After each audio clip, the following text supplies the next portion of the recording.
chapter 18, text 54, Prabhupada Bhagavad-gita as it is.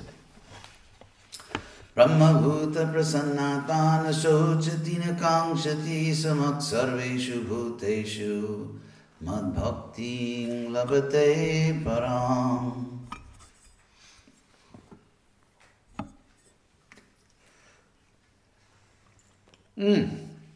After all these years, I still You're supposed to put your head back more. I was impatient. You, Hare Krishna. It's an occupational hazard in Vaishnava culture. So, the translation for this verse. One who is thus transcendentally situated at once realizes the Supreme Brahman and becomes fully joyful. He never laments or desires to have anything. He is equally disposed toward every living entity. In that state, he attains pure devotional service unto me. Prabhupada's purport. To the impersonalist, achieving the Brahma-bhuta stage, becoming one with the Absolute, is the last word. But for the personalist or pure devotee, one has to go still further to become engaged in pure devotional service. This means that one who is engaged in pure devotional service to the Supreme Lord is already in a state of liberation, called Brahma-bhuta, oneness with the Absolute. Without being one with the Supreme, the Absolute, one cannot render service unto him. In the Absolute conception, there is no difference between the served and the servitor, yet the distinction is there in a higher spiritual sense. In the material concept of life, when one works for sense gratification, there is misery. But in the absolute world, when one is engaged in pure devotional service, there is no misery. The devotee in Krishna consciousness has nothing for which to lament or desire. Since God is full, a living entity engaged in God's service and Krishna consciousness becomes also full in himself. He is just like a river cleansed of all dirty water. Because a pure devotee has no thought other than Krishna, he is naturally always joyful. He does not lament for any material loss or aspire for gain, because he is full in the Lord's service. He has no desire for material enjoyment, because he knows that every living entity is a fragmental part and parcel of the Supreme Lord, and therefore eternally a servant. He does not see in the material world someone as higher and someone as lower. Higher and lower positions are ephemeral, and a devotee has nothing to do with ephemeral, temporary appearances or disappearances. For him, stone and gold are of equal value. This is the Brahma-bhuta stage, and this stage is attained very easily by the pure devotee. In that stage of existence, the idea of becoming one with the Supreme Brahman and annihilating one's individuality becomes hellish. The idea of attaining the heavenly kingdom becomes phantasmagoria, and the senses are like serpents whose poison teeth are broken. As there is no fear of a serpent with broken teeth, there is no fear from the senses when they are automatically controlled.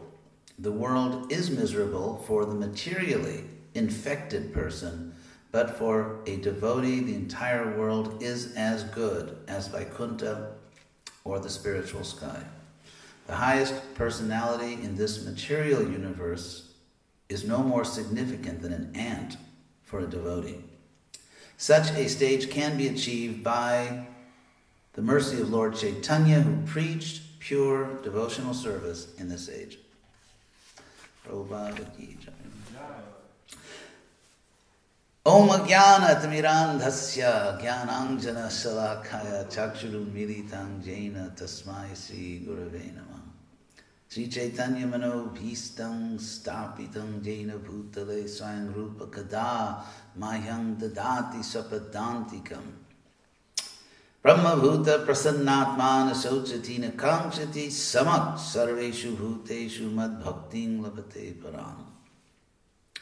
So, Krishna speaks of a person, a devotee who has become Brahma-bhuta. Bhuta means one who has become.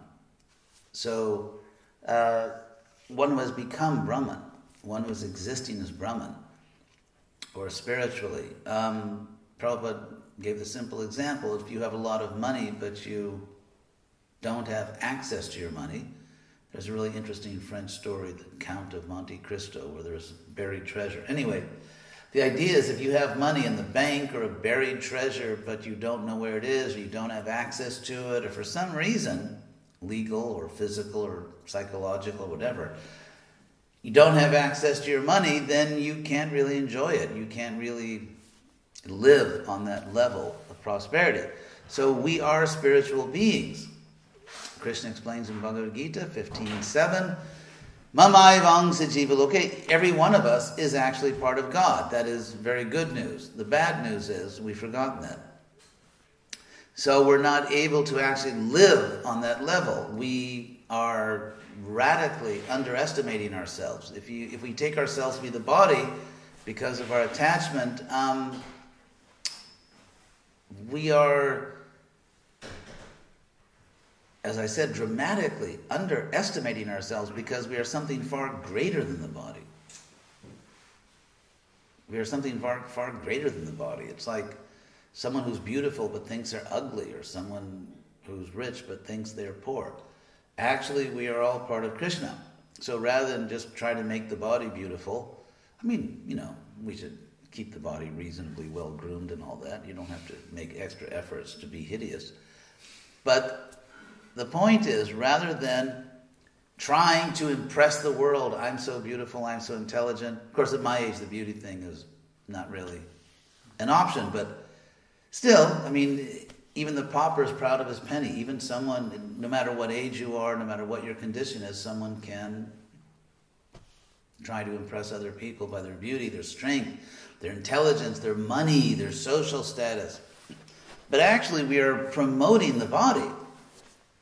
And we're not the body, so why not promote yourself? Why not do something good for yourself? Material life is so silly, people don't even know how to be selfish. So, that's the idea. Brahma-bhuta means you actually exist on the spiritual platform. You are in touch with your real self. And it is satisfying. Until we become self-satisfied, we will always embarrass ourselves. Because we have to be beggars, whether you're begging for money on the street or begging for attention. In both cases, it's not very dignified. And, for example, if someone is needy, or as they say in English nowadays, high maintenance. Because when we're needy, we have to go begging for attention. Do you love me? Can you give me attention? Do you care about me? I'm lonely. It happens. It's in one sense it's normal in this material world. It's just that it puts us in a very embarrassing situation. Because if I'm needy, if I'm not satisfied in myself, then I can't follow my own choices. I don't have that freedom. For example, if you're very hungry and you want to go this way, but the food is that way, you have to go that way. Or you may enter into a relationship which is really inappropriate, someone who is not worthy of you. And so this neediness thing is you can't be free. It's not real freedom. We don't have the freedom to choose what we really want, to associate with people that actually deserve to be our friends. So Krishna says here that if we understand who we really are, we're actually spiritual beings. We're not really these bodies. You may have heard that. That's one of the esoteric doctrines of the Hare Krishna movement that's hardly ever spoken, that we are not the body.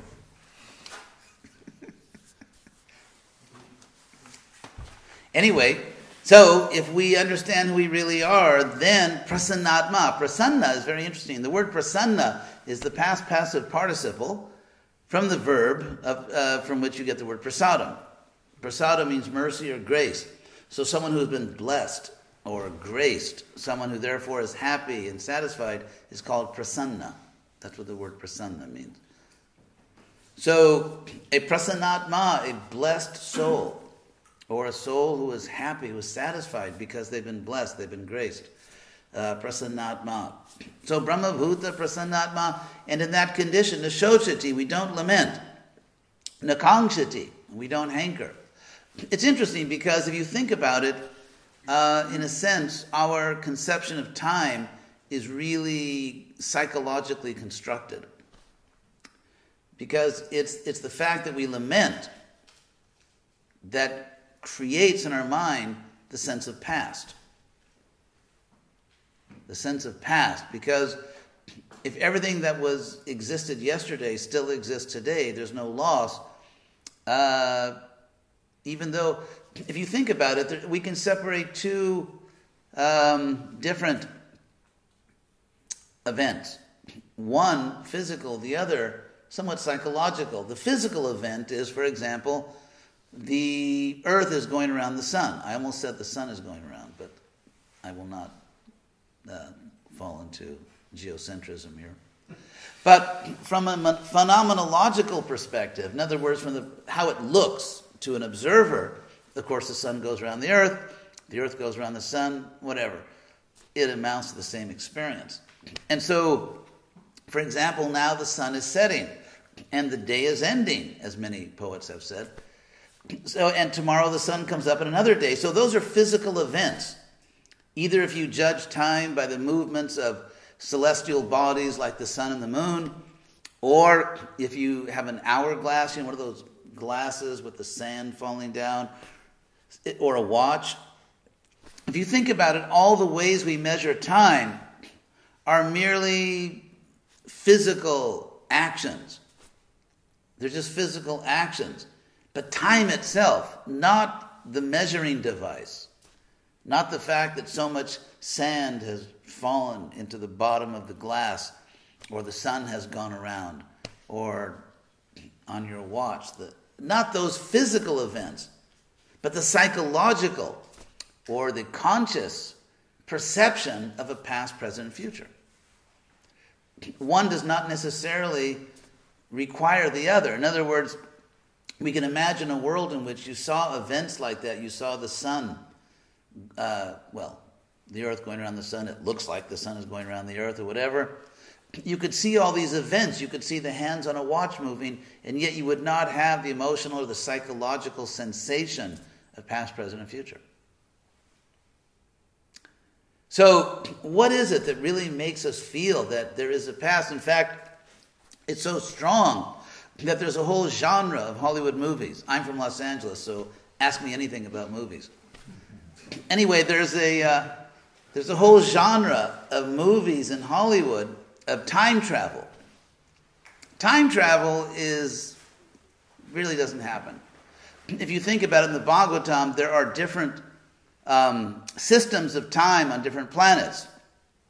So that, let's say if you go to a heavenly planet and then come back 10 minutes later, you're in the wrong yuga. And so on. But that's not time travel. It just means that things moved at different speeds. But time travel, where you go back to the past, or go into the future, or a Terminator comes from the future to the past. I mean, it's a whole genre. There's like a long list of movies about time travel. But it doesn't really happen because you can see that for those who are in material consciousness, the sense of the past as a real thing, they can't let go of it. And there's that yearning or that imagination that the past is somehow still there and you can go to it. Or the future, even though it hasn't happened, somehow exists and you can access the future. I mean, Hollywood never was very good at philosophy. Or even at science, actually. So, but it shows you how powerful, because the past doesn't exist. There is no past to go to. There is no future to go to. Because the future, by definition, hasn't happened yet. There's no future to go to. So don't believe in time travel. But the point here is that even though the past doesn't exist, actually, and the future doesn't exist, they both exist emotionally inside of us. psychologically, emotionally, the past and future are still in us. And I'm sure you've all read, basic books on psychology and all that, being stuck in the past, living for the future. But Krishna says here that when you become Brahmabhuta, when you understand your real self, when you become actually satisfied, then nashochati, one does not lament for the past. So if there's nothing that ever happened that you want to bring back, like, what if I had stayed instead of going? What if I'd gone instead of staying? There's these movies. That's another genre of movie where someone goes back to their life, and what if I had made a different choice and they lived their whole life as it would have happened? But if you're satisfied with your life, then there's no sense of loss. If there's no sense of loss, there's no emotional sense of past. And similarly, if you're satisfied, then the future is just, more bliss, more bundles of bliss. So even though you may have hopes for the future or plans for the future, but basically you're really happy right now. And therefore the future doesn't exist as a real object of your emotions. And so in that sense, one lives in the present. One lives fully in the present, and because you're not giving merely 1/3 of your consciousness to the present, I mean, some people give much less than that. Some people give like 2%. When something happens, like, oh my God, you don't love me anymore. And then it's like everything goes into the past. So at any given moment, someone may be actually engaging a very small amount of their consciousness in what's really happening to them. So that's what Krishna is talking about. Because Krishna is here right now. Krishna is right in front of us. And if we live in the present, then you get to be with Krishna. You get to see Krishna. So, and then here's the point Krishna makes. Samak sarveshu bhuteshu. Equal to all beings. Samak sarveshu bhuteshu. Mad bhakting labate parang. One achieves the highest bhakti. Mad bhakting labate parang. Parang means bhakti, the highest bhakti. So, it's very interesting here. This idea of being equal to all living beings has again, an emotional and a moral aspect. For example, being equal to all living beings is required for justice. That's what justice means. You give everyone what they actually deserve. Well, some people, if you gave them what they deserve, anyway. But in the sense that you're fair, you're equal to everyone. You're equal to everyone. And you don't try to exploit anyone. We don't hate anyone. We're not attached to anyone because souls are not like a commodity, like, this is my bicycle, don't touch it. Like, this is my soul, don't touch it. In the sense of, like, I own this other person. It's interesting how Krishna constantly uses these two words together, aham, mama, I and mine. So, if I'm self-centered, what does it mean to be self-centered? The word for self-centered, in Sanskrit they would say ahankara, we translate false ego, but it really means something like self-centered. And so, if I'm self-centered, what does that mean? It means I think everything exists for me. Everything revolves around me. Just like, why is the solar system called the solar system? Because sol in Latin means sun, and because it's the sun system. So, if I think I'm the center, then I think that the whole world is just a me system. Everything revolves around me. And because everything exists for me, I'm the enjoyer of everything. So therefore everything is mine. Because what does it mean to own something? It means that you have power over it. You have power over it. Therefore it's yours. So the idea that another soul belongs to me, if you think about it, it's really bizarre. Obviously someone who thinks that I'm a soul and this other soul actually belongs to me, you can see that is not a healthy state of consciousness. Someone like that definitely needs help. But we think like that, and so why would we think something so ridiculous, like some other soul belongs to me? Well, because, of course, we're attached to our bodies. And what are the bodies? The bodies are just these little mode machines. You know, the guna? And it's like we have all these little gunometers inside in our body, you know, that measure the gunas. So it's like, some of you are too young for that, but anyway, in the Terminator movies. We're not too young for that. Okay. Terminator would come, for some reason, amazingly, these future civilizations could actually send this very sophisticated robot back to the past, but they couldn't send a shirt and a pair of pants. You know, you'd think it wouldn't be so difficult to send some clothes with him. Anyway, so then he looks for a match. So basically, the way Krishna explains our material life, guna guneshu vartanta, is that our bodies are just these mode monsters. Our bodies are composed of the modes of nature, and they're always seeking mode matches. And so if you think about it, when you meet someone, it's like, nah, no way. Or maybe. Oh yeah. So, and that's it's like we have these little guna computers inside of us. And whether it's like another person, food, a place, like I could never live here, or I would give anything to own this house. And so that's what's basically happening. In the material world, you're just like walking around with these little guna goggles on. And just, just calculating everything. Everything we come in contact with, it's a match, not a match, maybe, no way. And then if we really get like a oh my God, this is a guna match, then we go after, I need that, I want that. Or we become repulsed.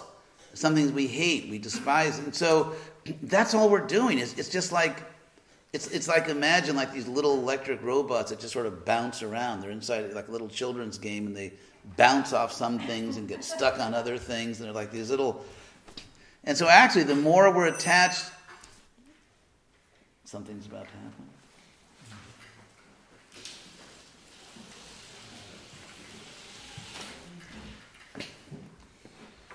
It's very interesting because when I was a student in Berkeley in the late 1960s, and they had a sexual revolution and all these freedoms, and in the name of freedom, people were enslaving themselves.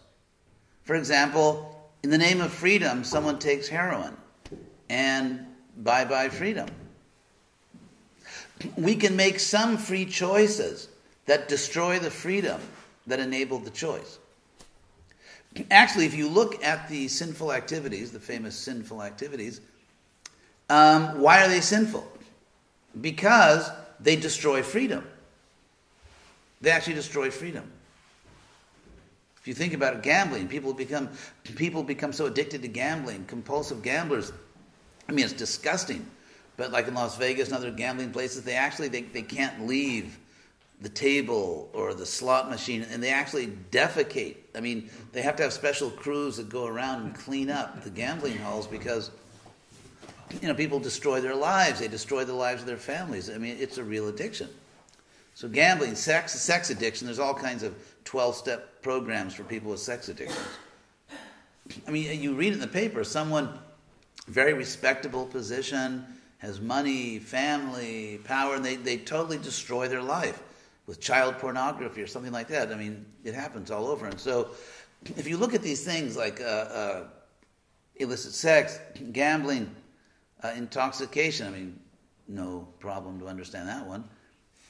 Intoxication or meat eating. To give an example of how meat can become an addiction that destroys someone's intelligence, you need look no further than the environmental movement. They have all these big global environmental conferences. Now there's going to be one in Paris. And they never, ever, ever talk about the main cause of greenhouse gases, which is, of course, the cattle industry. Animal killing. It's actually the number one cause, according to the United Nations. You probably know all these things. According to the United Nations, the cattle industry causes more greenhouse gas than all the motorized vehicles on Earth. That means cars, planes, trucks, boats, trains, ferry boats, you name it. The cattle industry causes more pollution, and so it's like insane. I mean, I was at the University of Florida a couple of years ago giving a lecture, and they have all these, recycle, and here's the trash can for plastic, and here's the trash can for this, and then right next to it, there's a little campus restaurant with meat. So I said in my lecture that you're causing 100 times, if not 1,000 times more damage by this food than the good you're doing by all these cute little recycling bins. And so, but somehow they are so addicted to meat. I mean, nothing could be a better proof that meat is an addiction than the fact that even to save their own planet, they won't talk about it. They actually won't talk about it. And they never do talk about it. There's a very good movie called, you've probably seen it, Cowspiracy. Instead of conspiracy, Cowspiracy. And they actually document this and show that the environmental movement actually is against the animal rights movement. I mean, it's incredible. It's really incredible, and because it's just this demonic addiction. And it causes cancer. Look, okay, it causes cancer, it's destroying the earth, but don't talk about it. So the point is, like, what is a sinful activity? Doesn't necessarily mean you're an evil person. I mean, there are evil deeds, like going and shooting a bunch of innocent people. That, I think, is real evil. But when you talk about the so-called sinful activities, it's not just that, you're an evil person. It's that you're destroying your own freedom.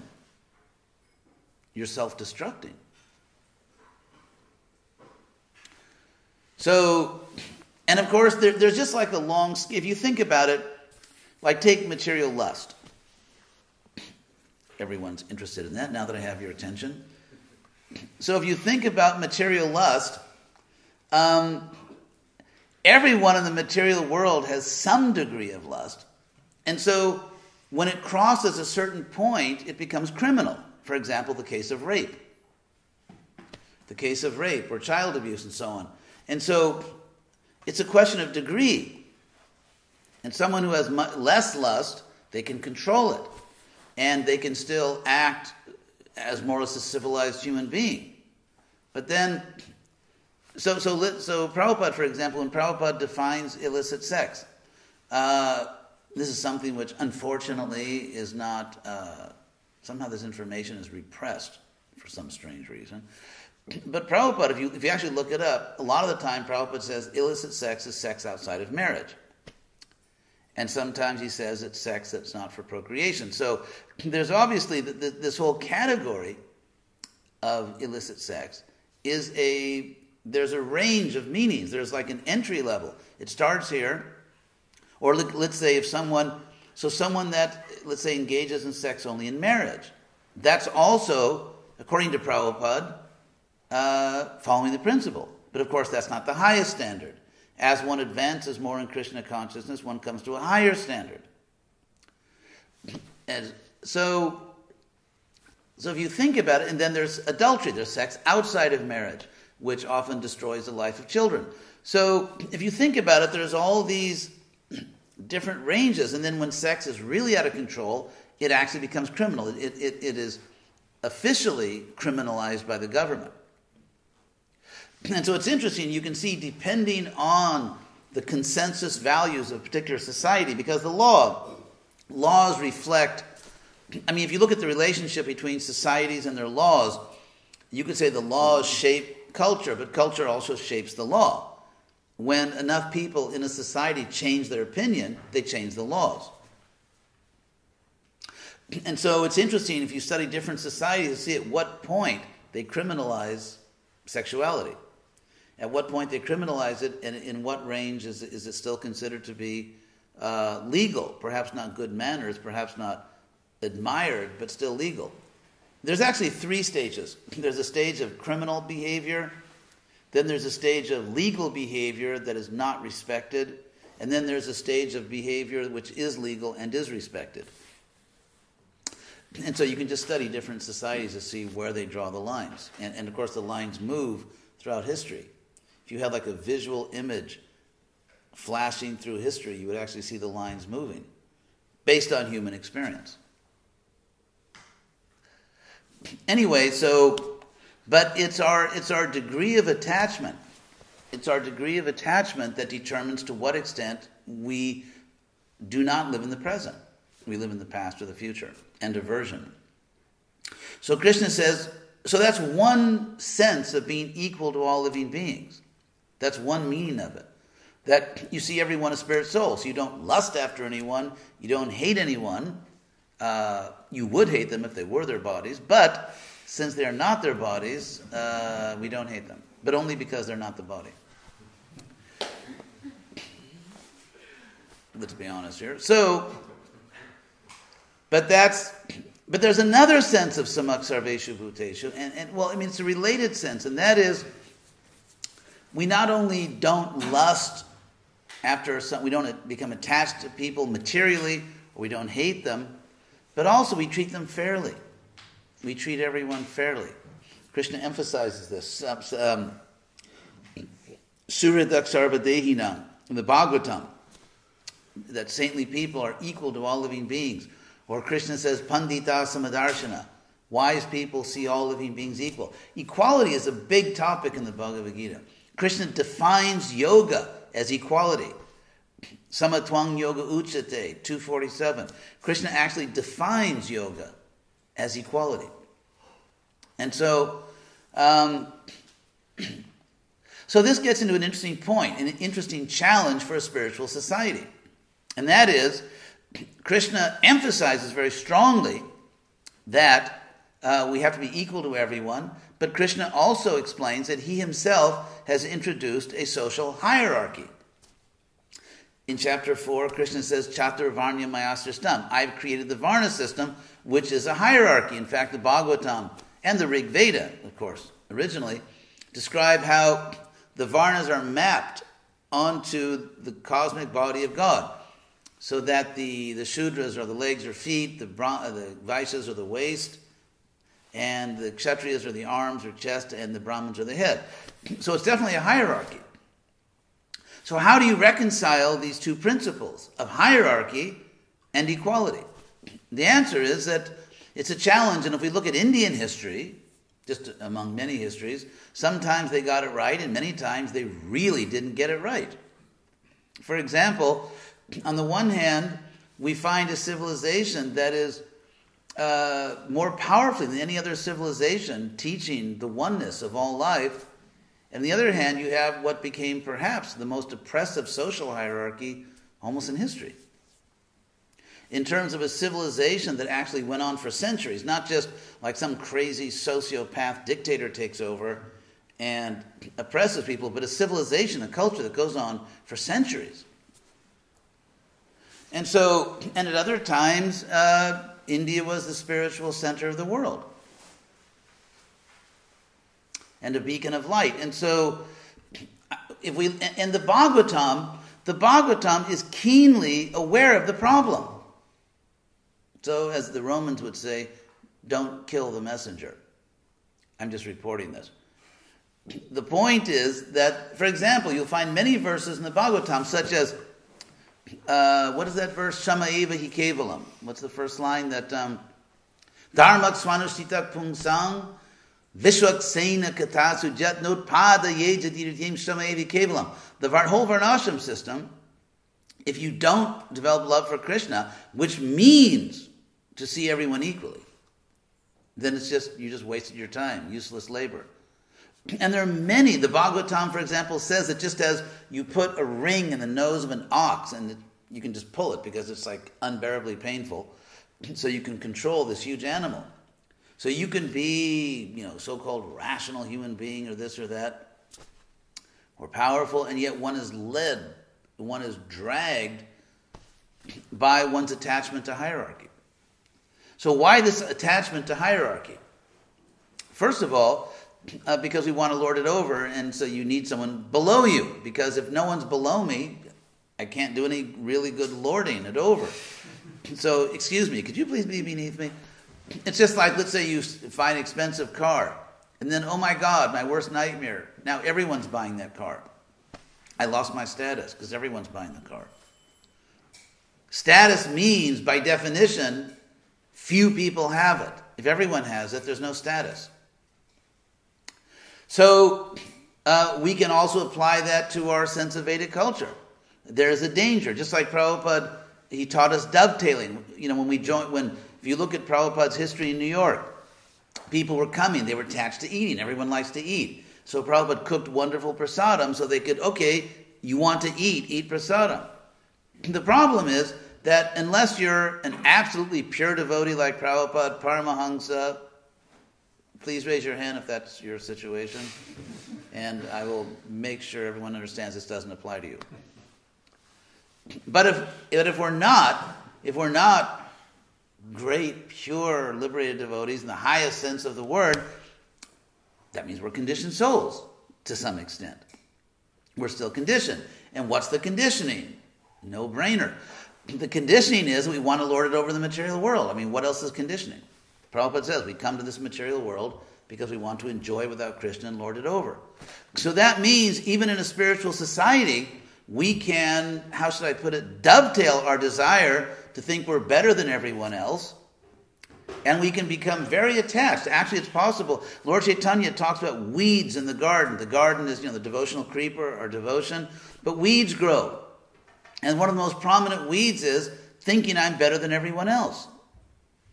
Because I'm a devotee, therefore I'm better than everyone else. Therefore, and I want to constantly emphasize that I'm different from everybody else and I'm better than everyone else. And so, or within a spiritual society, it's possible one becomes a leader. It can, make one a little lightheaded. Not impossible. I'm not talking about anyone in this room or anyone in Denmark. I'm just saying it's a danger. It's actually a danger. And so, if we look at the history of India, we see that, how should I put it? Religions, like economies, have what are called boom-bust cycles. Economic boom, then economic bust. That's just the nature of life. Things go up and they go down and they go up again. And so, if we are still in the mode of passion, Krishna actually explains this in Bhagavad-gita. In chapter 18, verse 21, Krishna describes knowledge, jnana, which in this case means something like worldview. Krishna describes knowledge in the mode of passion. Actually, I'll read it to you. Why not? It's right here.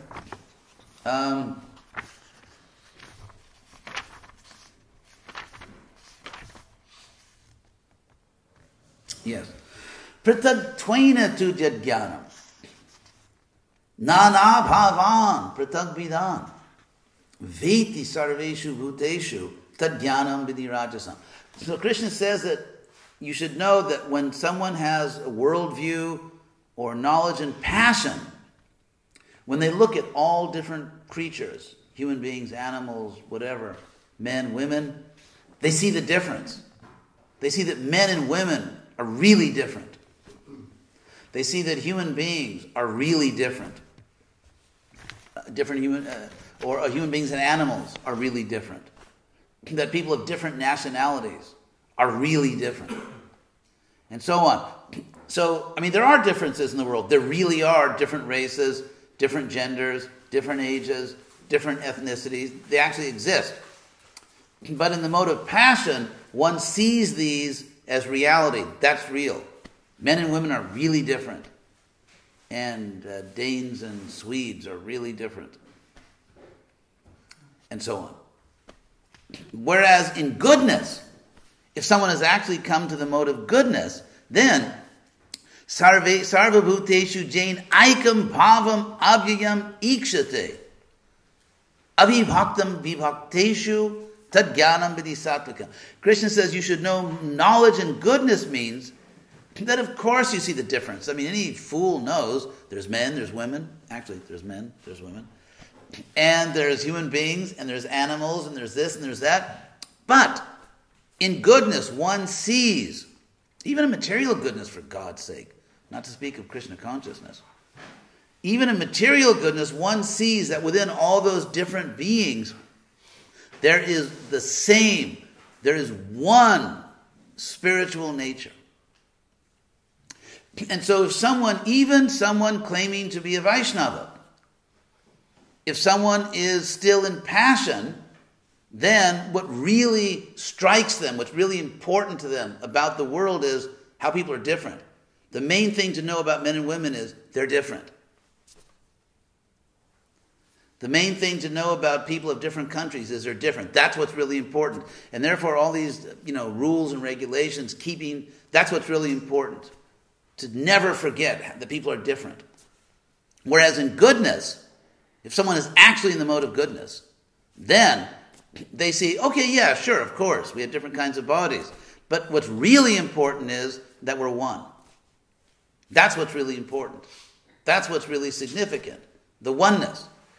So, frankly, you can tell to what extent someone is in goodness or passion by just, counting all the words they speak and how much they talk about the differences, the need to keep certain groups down and keep certain groups up, and how much they actually talk about the oneness. Yeah, just, do the math. See what they talk about all the time. So, that's the challenge for a spiritual society. Because there are natural hierarchies. Just like parents naturally are in charge of their children. Or a guru and a disciple. Or all kinds of relationships. There are natural hierarchies. But anyone who's really Krishna conscious, even if they find themselves in a higher position, such as a mother or a father, or in a marriage. I mean, sometimes the man and the woman just really get along. Sometimes the man is more Krishna conscious. Sometimes the woman is more Krishna conscious. And so it just depends on the situation. But whenever one finds oneself in some position, then if you're Krishna conscious, you don't think you're better than the other person. You don't think you're better than the other person. You think that somehow or other, it's my duty to help this person, but I'm not better than them. Parents, for example, loving parents, emotionally consider their children more important than them. I mean, parents who have emotional problems may think something else. But good parents actually feel that the children are more important. The parents are giving their lives, they're working hard, they're doing so many things. When I think of what my parents did for me, it's just amazing. I mean, I myself and I grew up with 3 brothers, but my parents, they just day and night, they did nothing basically. I mean, once in a while they took a little recreation, go out for the evening with their friends, and of course we'd call them, and we're fighting, you have to come home, and drive them crazy. But basically, they gave their lives for us. They gave their lives for us, and so to protect someone, whether it's a woman or anyone else, it doesn't mean you have to dominate them or bully them. It actually means the opposite. It means that person is more important than you. And it means that you dedicate yourself to helping that person, not to trying to just, push them around. So, that's the test of how spiritual we really are. There is a balance. There are natural hierarchies. But the real truth, Krishna says, is the oneness. So Krishna gives us a hierarchy, the Varna system, but he also gives us, he keeps preaching the oneness and says, you cannot become fully Krishna conscious unless you really understand this oneness of everyone. And so that's the challenge. Can we maintain natural hierarchies, but not become lost in them? Because if I still want to lord it over, I'm just going to jump all over that hierarchy. Oh my God, I love it. I love the Varna system because I get to be on top and other people are below me. And we see this history. We see how the Varna system, historically at different times, became a violent instrument of oppression. A violent instrument of oppression. That's, that's real history, if you care to read it.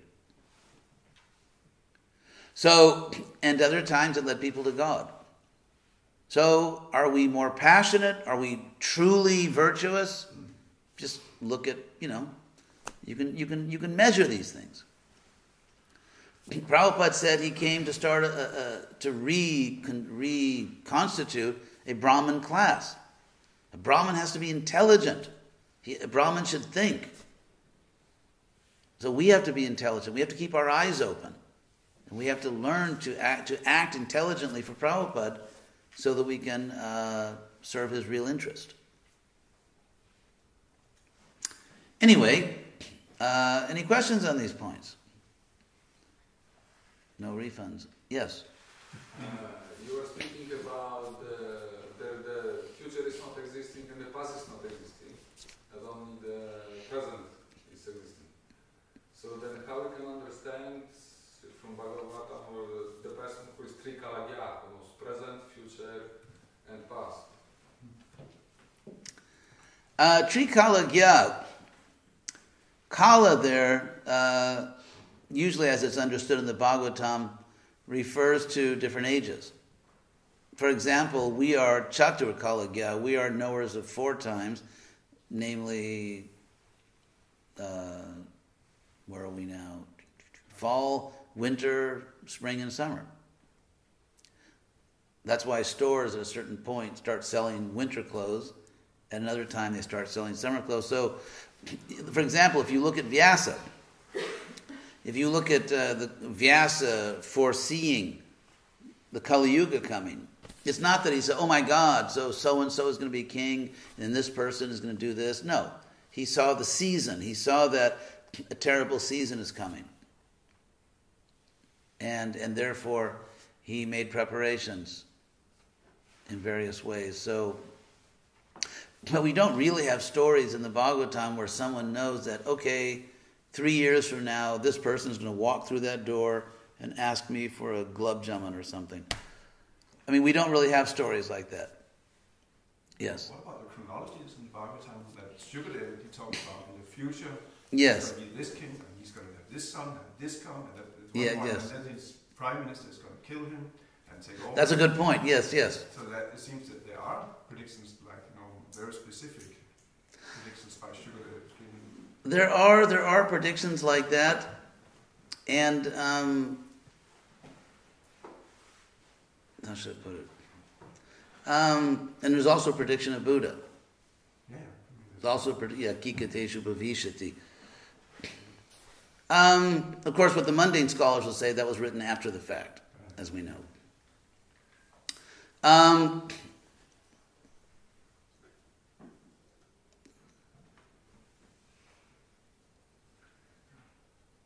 In a very limited way we have that, but not to the extent of, I mean, if you look at it, it's really just a list of kings. And, okay, this one kills that one, then he becomes the king. And so we don't really, it's nothing equivalent to actually seeing the future and actually seeing all the events. It basically, the future events, the only specific future events are like Buddha will come. And he will trick those who... So the extent that, for example, we also have that kind of general future information. For example, there's a television guide. And so we know that at this time this program will be on, at that time that program will be on, and so on. Or we know, for example, that 3 months from now some world leader is coming to Denmark, or a year from now there's going to be an Olympic game somewhere and this country will be in charge of it. So there is, I mean, to the extent that in the case of Buddha, avatars, like Prabhupada calls that chapter, scheduled incarnations. And so the things that are predicted in the case of Buddha is a scheduled, as to use Prabhupada's word, a scheduled avatar. And so certain sages know the schedule. What we don't find in the Bhagavatam, for example, is all the detailed information. Like if someone, in other words, if someone, let's say someone actually traveled to the future, or let's say someone before Buddha came traveled to the future and saw Buddha, and then we'd get all kinds of information, as if someone was really there and could write, this is what happened in the future. But that's not the kind of information we get. It's more a schedule. And so the extent to which, let's say Krishna had a plan to introduce Kali Yuga, and part of that plan was a particular succession of kings. And so we get basically a list of names. And even those lists are incomplete, because if you actually calculate all the times for the kings, it's only a partial list. And it just gives a general intention. It shows that, that these certain dynasties will come. But it's really, like you said, there's a few very exceptional things, like this person will kill. Like whenever a dynasty changes, this is why it changed, because this person conquered that person, or this person will kill that person. But apart from that, there's no other information. Nothing like the information that would show that someone actually went to the future and observed everything, came back, and then told all about it. It's just sort of scheduled dynasties. But Krishna is the knower of complete past, present, True. future. True. Yes, Krishna is Krishna. But Krishna knows the future because he's God. Krishna says, Bhavishani chasar bhutani. Krishna says in the Bhagavad-gita, I know future beings. But apart from a list of kings and general conditions, that's what we have, a list. We have a king list and a scheduled avatar, 2 scheduled avatars actually, Buddha and Kalki. And that's it. And so Krishna has a plan, and so Krishna revealed this plan to Shuka. But what we don't find is Shuka claiming that now I'm seeing the future. In other words, Shuka, we don't have an actual episode where Shuka travels to the future and witnesses all these future events. He simply gives a list of kings as it has been revealed to him. So it's still not time travel. And it's still not, because if you think about it, for each one of these kings, there were 1,000, you could write volumes on each king. For example, in Denmark or any country in Europe, any country in the world, if you take some prominent king, say Henry VIII, that sociopath from England, Henry VIII, there's so many volumes written about him, and yet we just get a name. So it's not the same as time travel. It's not that, and Shuka never says that I'm going to the future, I'm seeing the future. Yes? Another question, it's about Brahma-Buddha's states. Both here, as far as I can see, and also in the 14th chapter, Brahmano Pratistaham. Krishna, as far as I can see, talks about a state of consciousness. I mean, he talks about Mam Shayoga Charina, you fully engage in devotional service. Then you lead to the Mam Shayoga Charina Bhakti Yogi Sagunansa. Yeah, and then you Brahmano Pratistaham. Yeah, and then the Brahman state is introduced in this 1426 Mam Shayoga Charina, and then Krishna says, and I'm the basis of that Brahman. So to me it seems Krishna is talking about you reach a state of consciousness, but probably he ties it together with the Brahman effulgence and how. Well, the word Brahman is used in various ways in the Gita because it means the absolute, and so, or the spirit, and so the word has different meanings. For example, the word Brahman also means the Vedas, such as in the first verse of the Bhagavatam, Tene Brahma Hrida, extended Vedic knowledge into the heart of Brahma. So Brahman has various meanings, but when Krishna says, Brahmano hi pratishtaham, amritas, let's get that verse here.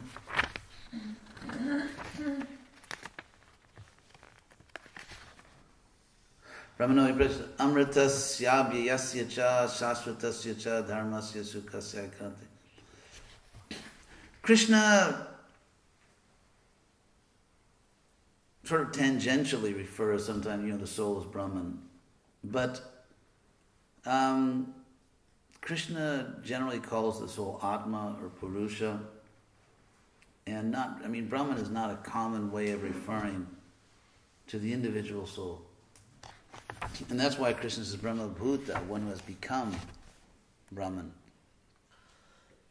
So in terms of the verse, Brahmano hi pratishtaham, Krishna, to say that that relationship of being the pratishta of something. Pratishta means the foundation. It means the foundation of something. And so Krishna describes in various ways his relation to souls. He says that, of course, he says, I'm the source of everything, or I'm the heart of every soul. Or he especially says the soul is part of me. But to say the foundation, the basis of, I mean, of course, it could refer to the individual being, but it's in that particular context, it seems much more like it refers to what Prabhupada said it does. Yeah. I'm just how hard to complete the time together this comes to.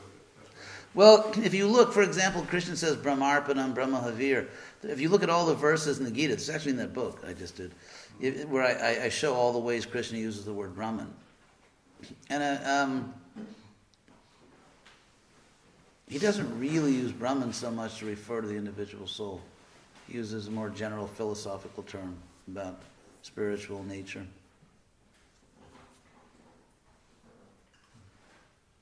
Yes? Thank you for explaining so nicely about this oneness and then the hierarchy.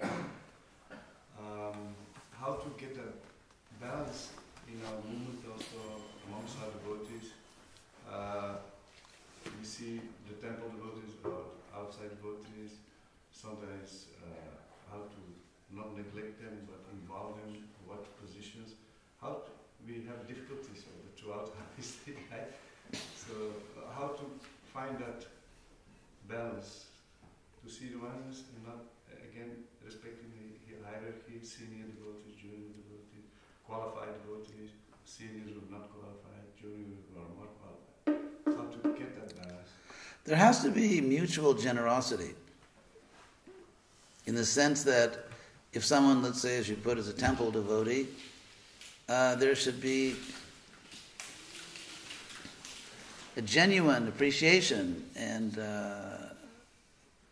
appreciation of others, and those who, let's say, I mean, obviously, the overwhelming majority of members of ISKCON don't live in temples, so those people should also respect the people who are maintaining the sense. Basically, there has to be mutual respect. It's like any relationship.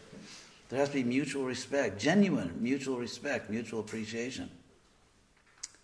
No one wants to feel like they're second class. It's not a great sensation. And so I get all kinds of stories all the time from disciples of mine or just people I know who went to a temple and were treated very much as they were somehow as if they were unworthy or inferior. Again, I'm not talking about Denmark.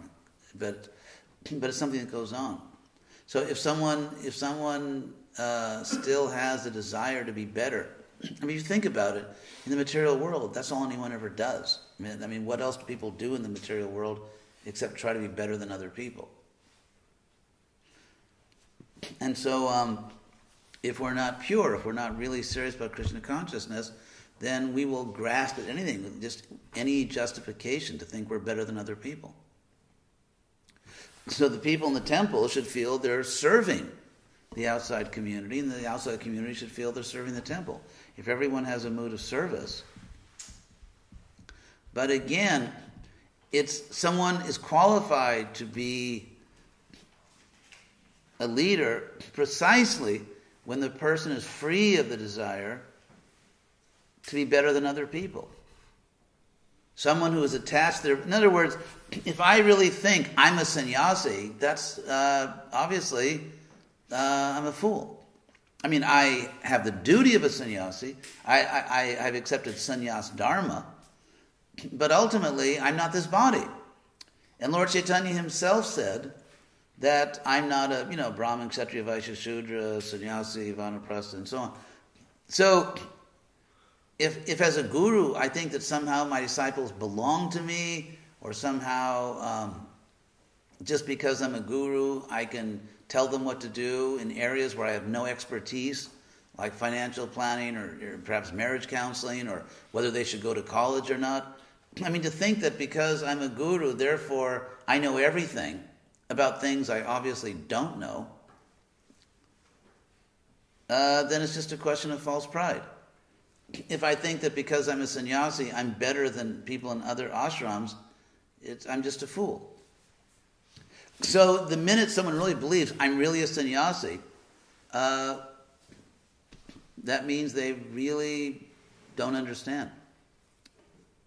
I mean, I took sannyas in 1972. Oh my God. I actually took sannyas several years before my brain was fully formed. Because, young men, as all women know, young men, their brains aren't fully formed. Anyway, so as soon as I think because let's say I'm a guru, and say I'm surrounded all the time by people who are, offering me respect, and it's just basic Freudian psychology. My superego becomes all the people praising me. And so I believe it. I really believe that I'm this great person. I really believe I'm a guru. Because if 24/7, if all the time I'm always in this role, I'm a guru, I'm a sannyasi, at a certain point, if I'm not really mature, I cross a line, I start to believe it. I start to believe that I'm really better than other people. And at that point, obviously, I'm somewhat of a loose cannon, as they say. And that can happen, to be perfectly honest. It's possible for someone who's doing the service of a guru or a sannyasi to really start believing it. It's a service. It's a very important service. It's a service we should take, or someone's a temple president, or someone's a GBC. They can actually start to believe it, that that's who I am. I really am that. Instead of thinking that it's just a service I do to serve other souls, to humbly serve other souls, someone can really think that I'm above you. I'm actually higher than you. I'm more important than you are. And the hypocrisy is obvious. So, it's something for me, it's something for everyone. If a man thinks he's better than a woman, he's obviously a fool. So, that's how you become qualified to be a spiritual leader, is that you don't think you're better than other people. That's why that's the first qualification to be a spiritual leader. You don't think you're better than other people. You don't envy other people. You're not trying to lord it over other people. You're just trying to help. For example, I gave that example. Parents love their children. They don't think they're more important. They think their children are more important. So that's, a spiritual society in which the leaders, whether it's a guru, a sannyasi, a GBC, a temple president, head bottle washer, whoever it may be, if someone has a position in a spiritual society and they identify with the hierarchy, Krishna says that in the mode of goodness, you see the differences, but that's not what really impresses you. That's not where you're emotionally engaged. Where you're really engaged, in terms of consciousness, is the equality.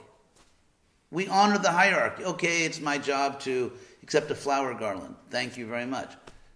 But it doesn't mean I think that I'm actually better than the person that made a garland for me. I'm not. We're all souls. And actually, the way Krishna explains it in Bhagavad-gita is that, we have past lives. And Krishna says, Purva Dehika Jnanam, Krishna talks about. That knowledge, Krishna consciousness from our past life. And so maybe in a past life someone has been, serving Krishna longer.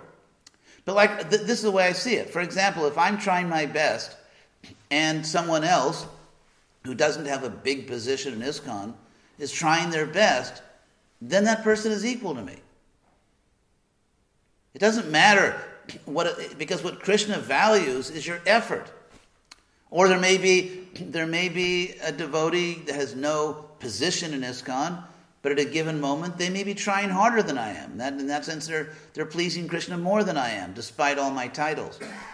Prabhupada actually taught me that lesson. I told the story the other day. I was in Lithuania. That's not when this happened. Prabhupada never went to Lithuania. But I told the story in Lithuania about what happened with Prabhupada. I was in New York with Prabhupada, and I'd been preaching at the colleges, and Prabhupada really liked our program. He would talk about it, actually, in his travels. He would talk about our program. with Satsrupa preaching in the universities in America. So I went to see Prabhupada, and he was really jovial. Prabhupada always joked with me, but I was so grave and serious. Oh my God, it's Prabhupada that I didn't get, I couldn't really get into the jokes. It's like Prabhupada was trying to draw me in a more intimate relationship, but I was so reverential at that point. So when I walked into Prabhupada's room, he was sitting there. He just finished breakfast, and he was very jovial. And he said to me, sort of with this mock, I don't know, this dramatic tone, he said, "Oh, Hridayananda Goswami, you are traveling and preaching. I am simply sitting here and eating." Anyway, so then we started talking. Prabhupada started about my program, and he really liked it. And I was, of course, ecstatic. Prabhupada really appreciates me, so I went back later that afternoon to get more attention from my spiritual master. And so when I went back that afternoon, there was a young girl, I guess about, 18, 19 years old, 20 years old. And she was cleaning Prabhupada's room. And she was cleaning Prabhupada's room with devotion. So I sat there waiting for Prabhupada to appreciate me more. And of course it didn't happen. He ignored me. But Prabhupada instead was giving all of his attention to that young girl. Because at that moment I was sort of proud, and that girl was actually Krishna conscious. And so superficially I was a sannyasi and whatever, and she was, I don't even know if she was initiated, just some young girl. And Prabhupada, he was so pleased with her. He was so pleased with her. He was like beaming. He was smiling, just like a loving father, grandfather. And he said to her, "So, what is your name and how old are you?" And you could just see he spoke to her with so much love and appreciation. And I never forgot that. That at that moment, that girl was pleasing Prabhupada much more than me. I had the title, I had the position, but she had the devotion. So, what we need is that, we can't, because, those are the dangers. And of course, to be spiritual doesn't mean to destroy hierarchies, because there are natural, necessary hierarchies. But it is the oneness. It is the oneness that is the prominent feature.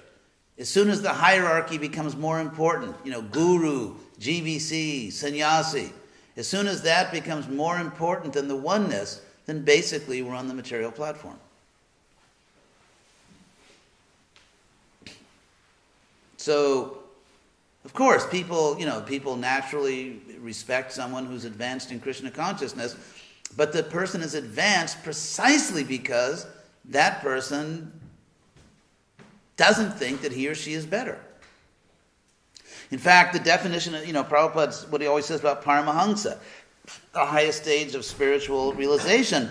A Paramahamsa sees that everyone but me is engaged in Krishna service. That actually, these people are better than me. So again, we may not all be Paramahamsas, but it's a gradual line. It's a line. So the more we advance in Krishna consciousness, the more we advance, the more we see other people as important. And it doesn't matter, what gender they are. If I'm thinking, oh, you're a woman, you're not important, then that means I'm just a fool in the bodily concept of life. Krishna actually says in the Bhagavad-gita that, he says it again and again and again, that your duty is born of your nature. Subhava jena konteya, nibatak swena karmana. And Krishna says in 3.13, that's in chapter 18, again and again and again, when Krishna describes the Varna system, he keeps describing it's born of your nature. And then in 3.13 he says, Sadrasham cheshtate swasya prakriter, jnanavanapi. Even a jnanavan, even an enlightened soul, will act according to their nature. Prakritim janti bhutani, creatures follow their nature. Nigraha king karishati, what will repression do? So to deny a man or a woman service born of their nature is to become an obstacle to their spiritual life. Because as we know, we cannot control our senses, we cannot be Krishna conscious unless we engage our nature. Krishna says, it is dangerous not to serve according to your nature. So if I force someone to do another's duty, I am forcing them into spiritual danger in the name of, protecting Varnashram. If a woman has particular abilities and I deny her the opportunity to serve Krishna according to her real abilities, I am forcing her into a dangerous situation. Rather than protecting the woman, I'm actually endangering the woman in the name of protection. It's like that funny movie, Invaders from Mars, where the Martians, are chasing the humans and shooting them and saying, no, we come in peace. So in the name of protecting women, one can actually ruin the spiritual life of a woman by not allowing her to serve Krishna according to her real abilities and her real nature. This is not, I'm advocating some wild Amazon army of, Vaishnavis or something. It's like these wild, irrational fears that somehow this evil will be unleashed on the world. So again, you cannot protect a man or a woman. The same thing for men. Prabhupada didn't come to create a society of Shudras, where one big leader thinks, whether it's a guru, I'm a guru, I'll give you my card later if you're interested, and we have very reasonable rates. Anyway, whether someone is a guru or a GBC or whatever, or a sannyasi, whatever they may be, the attitude that, 30 years ago, there was one sort of notorious big leader in ISKCON, sannyasi, guru, GBC, who's no longer a sannyasi or a guru or a GBC, who used to preach in Europe, not this country, some other part of Europe, that you don't have to think. You don't have to think. I'm thinking for you. I had a temple president tell me that in the United States. I gave a class which is only like mildly intellectual. And this temple president actually told me in front of Prabhupada's Vyasasana, I don't want the devotees here thinking. I just want them to work. That's his conception of a Brahminical society. So I'm not attacking any individual. I'm just saying, whatever position, whether you are a husband, or whether you are a mother, or a guru, or a sannyasi, or a GBC, or a temple president, no one should use their authority to lord it over other people. As we know, even in the material world, they have the idea of the servant. The head of the corporation is actually serving everyone else in the corporation. So, if we are really Krishna conscious and we're not becoming infatuated with our titles or our gender infatuation, then we want to serve everyone. We want to serve everyone. We actually see, and the more we advance, the more we see ourselves as a servant of everyone. So that's the atmosphere. That's the spiritual atmosphere we should have in our society. And actually, I was very fortunate because I caught sort of like the last days or months when ISKCON actually was like that. Before, I joined in 1969. I joined a temple in Berkeley. There were maybe about 18 devotees in the temple, half men, half women. And like the men and women, we were really like brothers and sisters. There was real affection. There was friendship. No one fell down. And it was very beautiful. And Prabhupada, actually, just last thing I'll say, then it's getting late, but for me, there was a golden age in ISKCON, at least in my own mind. And it was actually, I caught the last end of it, maybe 67 to 69. Prabhupada lived in America. He traveled, but he had no intention of going back to India, actually at that time. He had no intention. And it was really a Western movement. I'm not saying Prabhupada, obviously Krishna took Prabhupada to India with spectacular results, but the point is, he was really focused on the Western world. And then Krishna took him to India, and the results are, they're amazing, what Prabhupada did there and what's still going. India is obviously in its own category, and amazing things are happening there. But still, I like to remember Prabhupada when he lived in America focused in America, considered his movement an American movement, and in his own pranam mantra, which he wrote, Prabhupada describes himself as the savior of the Western countries. Sometimes people say, why do you say Krishna West? Why don't you say Krishna North? Why don't you say Krishna South? I mean, obviously, extremely intelligent people ask questions like that. As if there is a northern culture. Yeah, the world's now being dominated by northern culture. What does that even mean? There's no such thing as northern culture. There's no such thing as southern culture. There is eastern culture, actually. We can talk about that in various ways. But Prabhupada in his own pranam mantra said, Paschatya Desha Tarine, the savior of the Western countries. And of course, after he wrote that, India became, just an amazing success for the Hare Krishna movement. But the point is, there was a time when Prabhupada actually lived there. He knew all the devotees in the Western world practically by name. And if you look, I recommend Mukunda Goswami's book. It's you know that book. It's an amazing book Mukunda Goswami wrote. It inspired me very much. Because you see even Prabhupada's relationship with the devotees back then, when he actually knew them personally.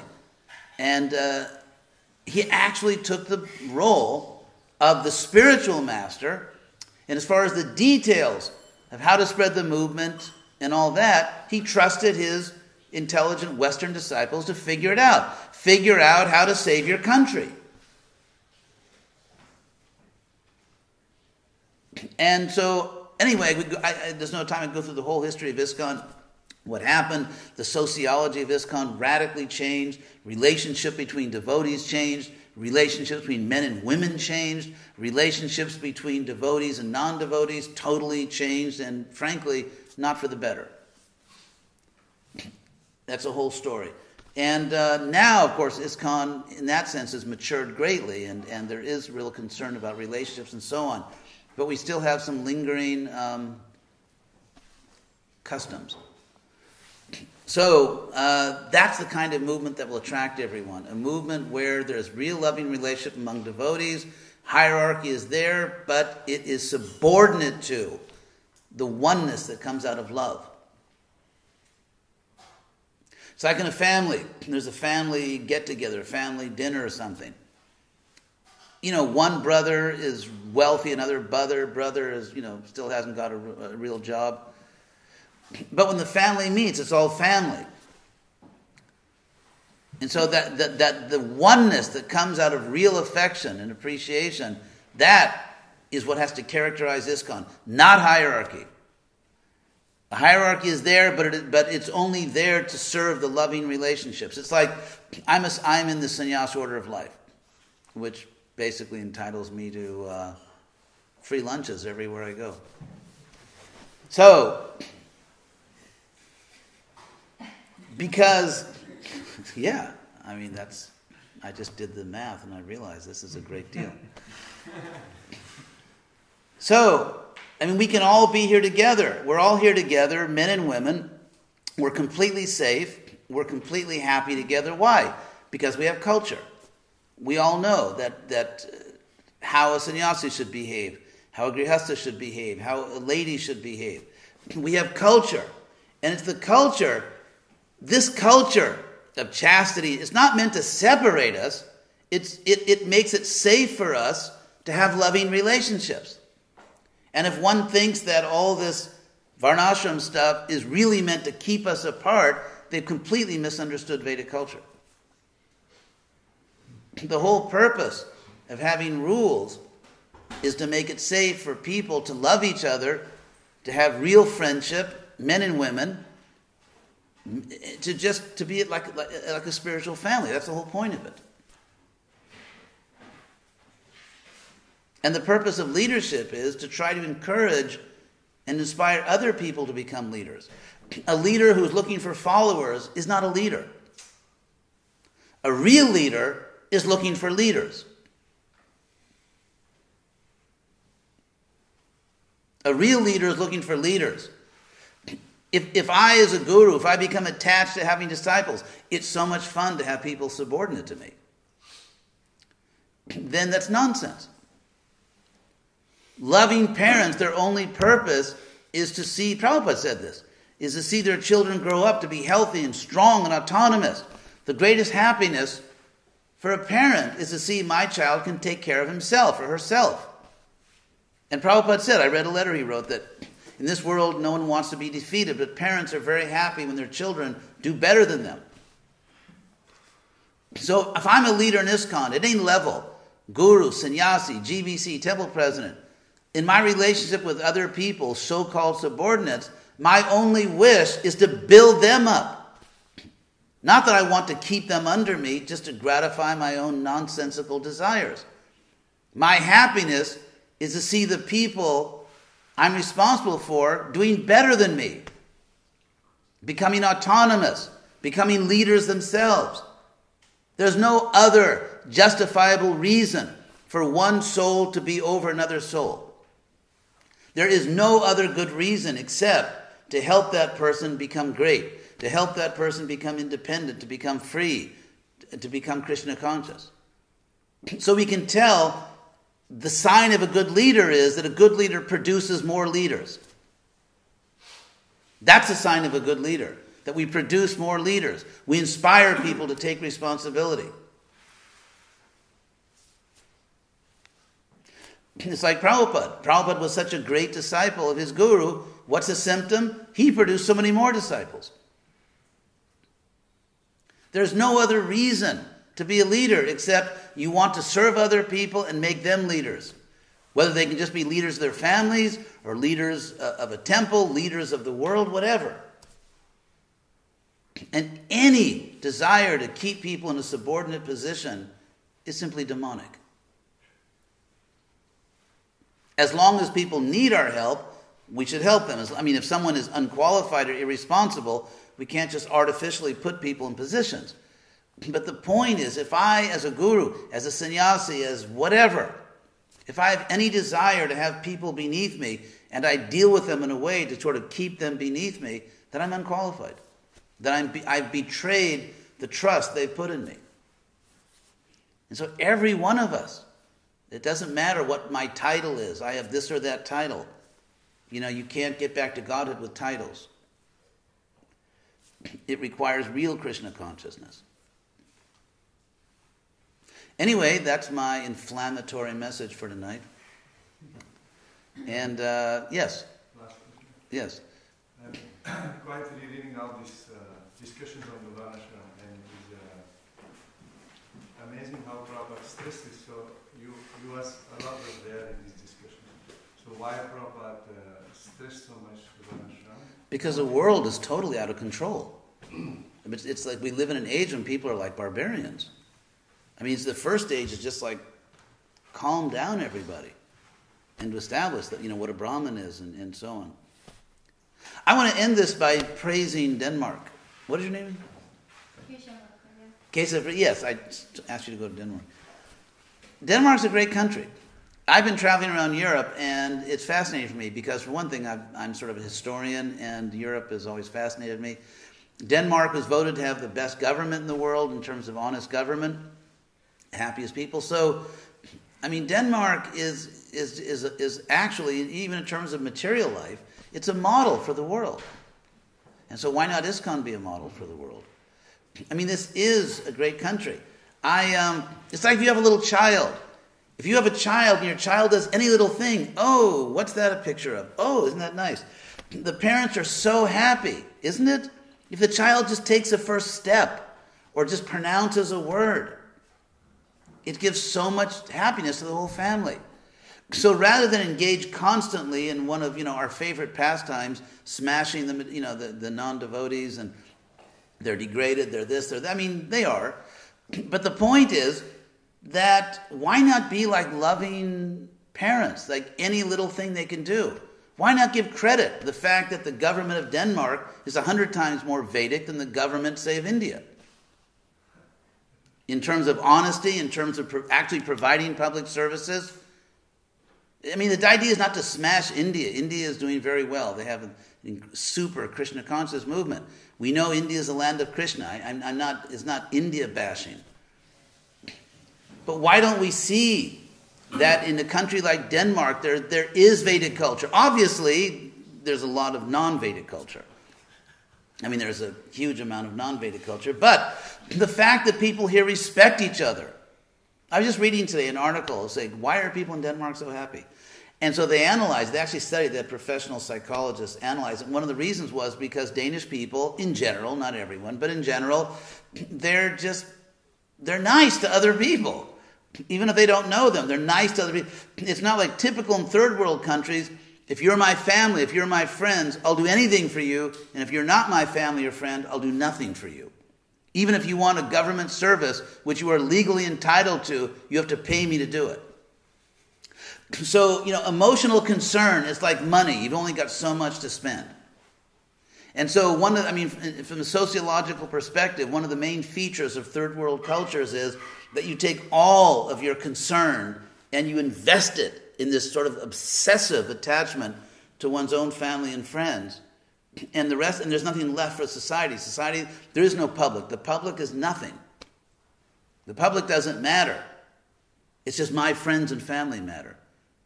Whereas in more developed countries, in some ways more developed, there's real concern for the public. People really care about the public good. And therefore they have a government that provides public services. All that is very Vedic. Prabhupada describes it in the Nectar of Devotion, where he says that love is like light, it expands. And so, the fact that people really care, like you follow the rules. Why? Because it's your duty to the public. Because the public has value. It matters. The public is important. Even if you don't know the people, even if it's not your family, even if it's not your friend, they are still important. That is very much a Vedic quality. Honest government is Vedic government. There are so many things that we could appreciate, so many things that we could admire. Even God himself reciprocates. Krishna himself says, I treat people as they treat me. If you don't respect Denmark, don't expect Denmark to respect you. It's never going to happen. The day that we sincerely admire and respect the people we're preaching to, they will begin to admire and respect us. And as far as saying, well, I'm not this body, I'm not Danish, fine. Ultimately, it's true. We're not this body. At the same time, it would be silly to say we don't have a human dimension to our life. And in Bhagavad-gita, check this out. In Bhagavad-gita, Krishna repeatedly calls Arjuna Bharata. Guess what? That's a nationality. It's like being Danish. Krishna constantly calls Arjuna Bharata, Bharata Shrestha, Bharata Arshava. That's a nationality.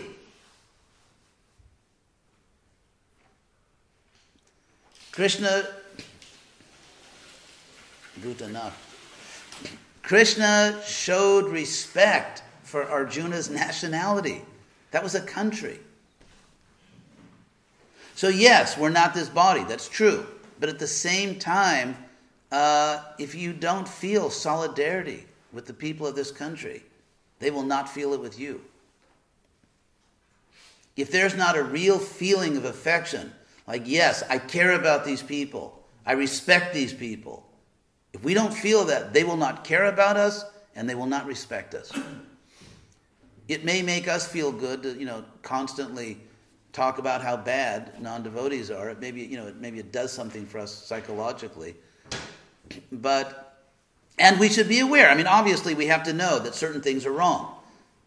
But it's not very promising for having a relationship of mutual respect and admiration with the people we're trying to save. Children, just like even a baby knows perfectly well if the parents love him or her. The child can hardly talk, but the child knows this person loves me or this person doesn't love me. If even a baby knows that, do you think that the people of Denmark don't know it? Do you think they don't know what we think about them?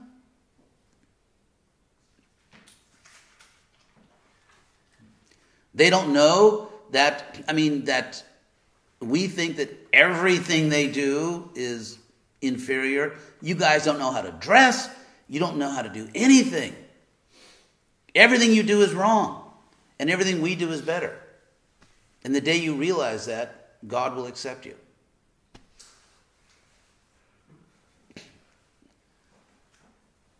It just doesn't work that way.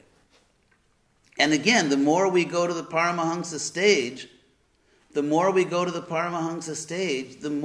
feel that they're actually somehow, we admire them. We feel that, you are closer to Krishna than me. I mean, it may not be technically the case, but that's the emotion of an advanced Vaishnava.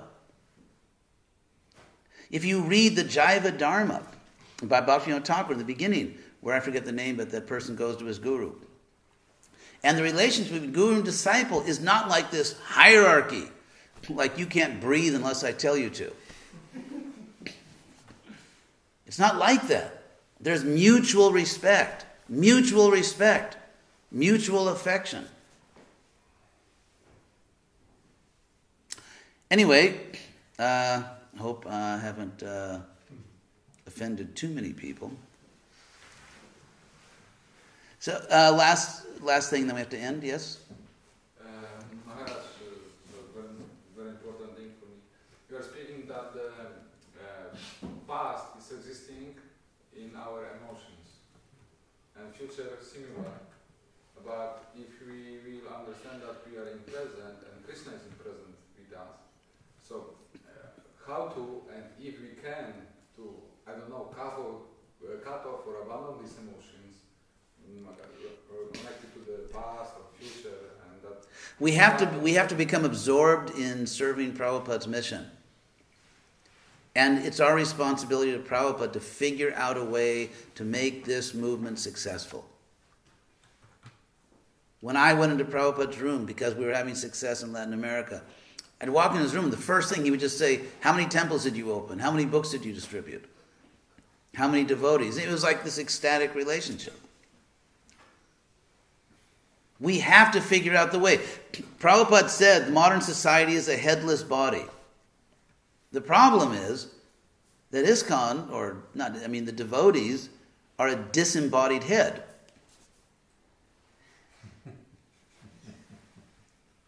That's the problem. So we have a headless body and a disembodied head. Because you can't have one. If the body really has no head, logically the head has no body. So it's the head that has to figure out how to reconnect. The body can't figure that out because it has no brain. So if we're just going to wait for them to figure out, it's really us. It's really the Hare Krishnas. We're supposed to be using our God-given intelligence to figure out how can we somehow or other save these people. Loving parents that have lost their child, or the child's off somewhere, they'll do anything to get their child back. That's what it means to be an ocean of mercy. Vancha kalpa tarubhyascha kripa sindhu.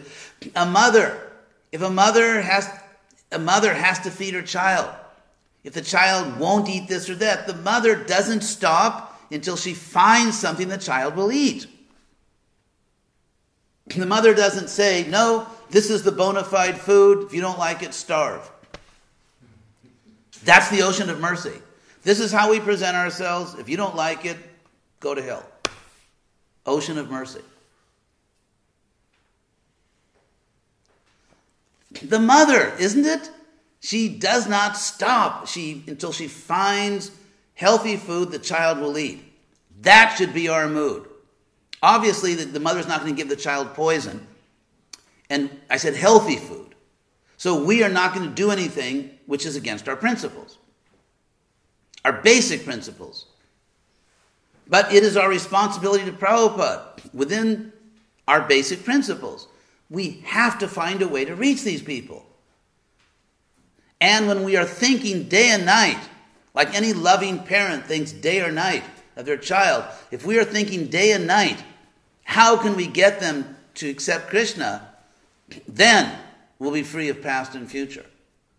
That's the higher taste. That is the higher taste. When your whole life is dedicated to finding a way to bring the people to Krishna. And you don't stop until you find the way. That is Krishna consciousness.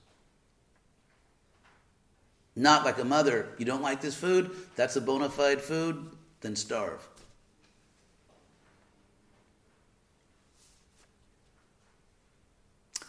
Anyway, thank you for this opportunity.